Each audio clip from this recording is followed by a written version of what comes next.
Where smoke and steam should rule, only sparks fly, for the moment at least.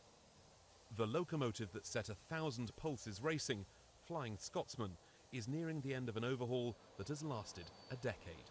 The work is being carried out at a specialist engineering company in Bury. Behind closed doors, they have refurbished hundreds of components and cut plenty of new metal.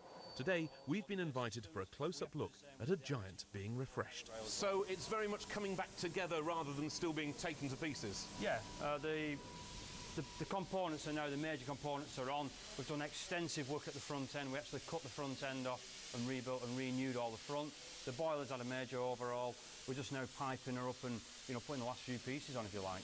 Completed in time to be shown off at the British Empire exhibition in 1924, Scotsman's legend was forged in an age of steam, speed and style.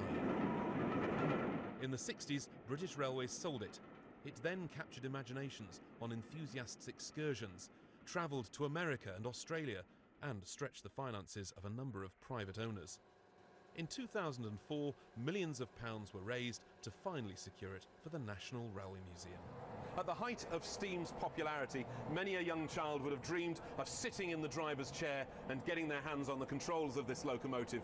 But in reality, well, it's been a good decade since coal was shoveled into the cavernous firebox.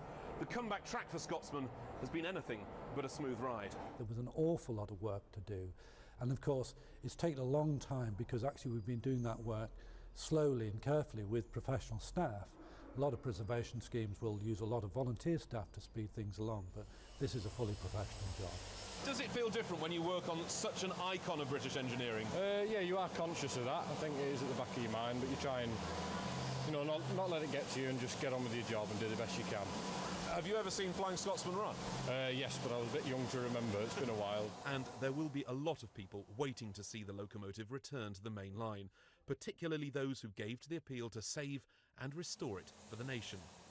Whisper it quietly, but steam might fill Scotsman cylinders before the end of this year. The National Railway Museum are planning a whole season of celebrations, a fitting tribute for an icon's comeback. Tom Ingle, BBC News, Bury.